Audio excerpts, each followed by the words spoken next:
Now, stakeholders for political reforms in the Gambia discussed a way out from the current political situation in the country, with emphasis on the need to adopt a new constitution. The Gambia underwent a regime change thanks to the formation of a coalition force that defeated the 22-year rule of former President Jammeh in December 2016. Since then, the country is undergoing a series of transitional engagements in the form of Truth, Reconciliation and Reparation Commission and the Constitutional Review Commission. The forum brought together National Assembly members, political parties, civil societies, and the Independent Electoral Commission to pave a way for a referendum next year. We have more in this report. Gambia Conference on Reforms and Democracy and Right to Know on Saturday hosted a stakeholder forum where they discussed democratic processes and the country's state of readiness for a referendum. The meeting brought together civil society, political parties, National Assembly members, and the Independent Electoral Commission, who deliberated and exchanged views on the post-constitutional review commission process and on issues specific to the relevant provision of a new constitution. The gathering availed participants the opportunity to engage the IEC and other institutions tasked with delivering the referendum and the process leading to the CRC's submission of the draft constitution.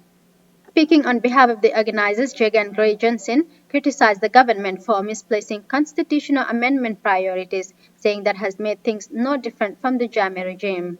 He encouraged the civil society to put pressure on the IEC to come up with an alternative proposal for the National Assembly to look at. Fortunately, in 2017, when the Barrow administration came into the coalition, after being sworn in January 19th of that same year, several months down the line, on the dawn of the National Assembly elections, I think it was April 4th, shortly before that we saw that there were some selective amendments to this despicable act that was passed.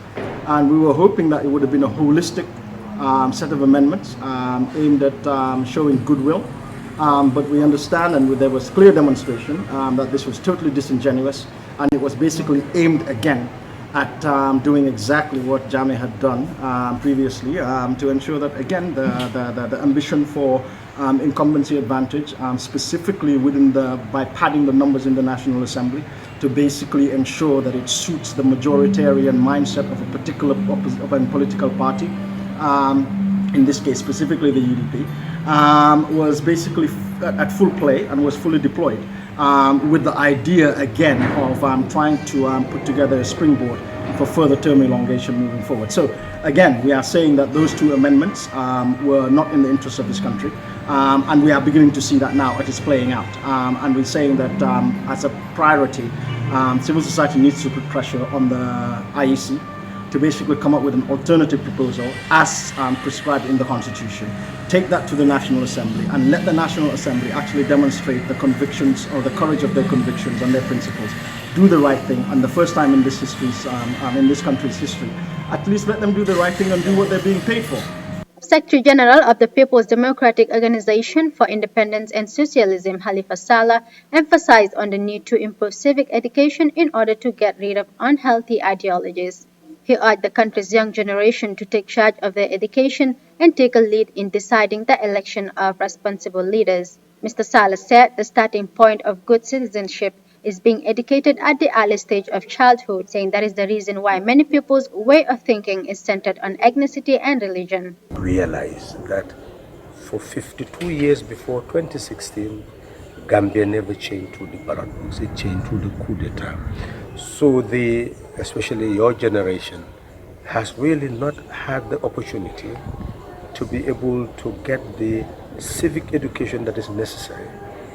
In a real republic, the starting point of being a citizen is to be educated at the level of early childhood, to grow up, to see oneself as a sovereign citizen equal to other citizens.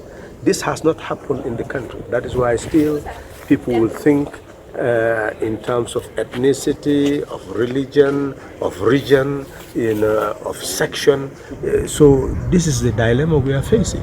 So we must see this as a challenge of development, and what is necessary now is to overcome that challenge by your generation and other generations taking charge, that we must be educated, and we need responsible leaders who will come up with the type of curriculum that will ensure that there is citizenship education at the earliest level, so that as you grow up, you know your rights and duties as a citizen.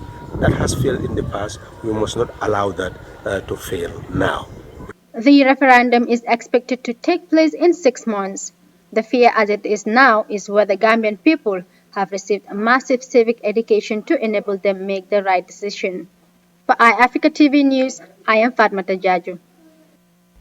GAMCOD and Right to Know on Saturday held a forum ahead of the much anticipated referendum for a new constitution.